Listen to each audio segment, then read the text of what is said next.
we're a few weeks away. I think 3 weeks from today is the trade deadline. Anybody you would like, I'm not going to say anything, like anybody you would like to see maybe make a swing for things. I don't want to put you on the spot too much, whether it's as buyers, as sellers, or just something that's going to happen. I guess I should ask about the Jimmy Butler situation too, because the Heat are kind of the center of everything.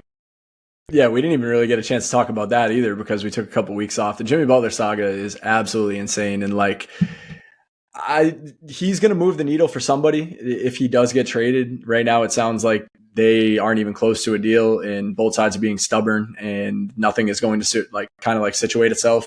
And it feels like Phoenix is like the destination he's trying to force himself to, but that can't really work out because Bradley Beal's not going to waive his no trade clause to go back to Miami. So they're kind of at a stalemate right now. I think I said it on here before. We might, or maybe that was just you and me talking about it, off the air. But like, I would love to see him go to Houston. I feel like that would be an awesome destination for him because, I mean, Jalen Green is starting to come into his own these last couple of weeks, but how many times have we seen him go up and down and really show no consistency at all? Because like that team is really good when he's playing well, and when he's not, like they're looking for that other piece of like who can be a guy that's going to give us 25, 30 points a night to pair with the incredible defense that they have. So like Jimmy Butler to Houston would be kind of like an ideal situation for me, but Houston doesn't, like, I feel like Ime said it, the front office has said it, like they feel like they're ahead of schedule right now. Like they're playing with house money, so they don't really want to take some massive swing for a player like Jimmy who could just walk in free agency anyway.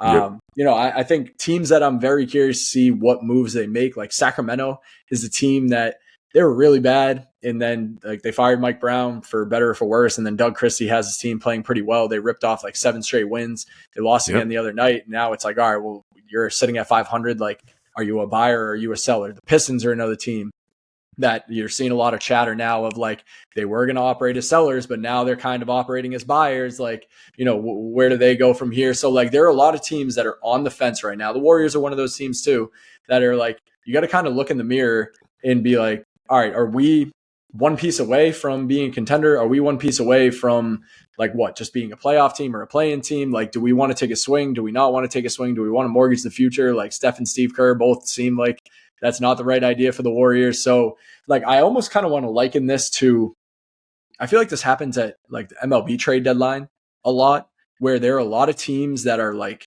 6-7 games back from a wild card spot, and there's still like 80 something games left in the season or whatever it is, 60 something games left in the season. And you can kind of convince yourself like, hey, if we rip off like one really long win streak, like we make this trade and we rip off one really long win streak, like we're in the wild card, and then anything can happen from there.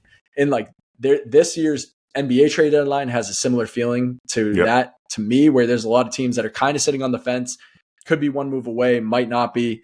Are we going to like push all our chips into the middle of the table and try and make something happen? Or are we just going to kind of roll with what we got and hope that it works out? But, so that's kind of a long-winded way to say that there's a lot of teams that are worth monitoring, but I am going to leave you with one player that I'm very curious to see where he ends up. And that's Cam Johnson. I think he is somebody that could really kind of swing a contender, just the way that he is plug and play 3-and-D. Like he's had a really, really good season. I know he's been hurt lately, but like he's a player who I'm very curious. Like if he could land in like Oklahoma City, somewhere like that team gets really, really dangerous because they could use that type of shooting. And, he's a player that specifically I have my eye on to see where he ends up because he could really elevate a contender.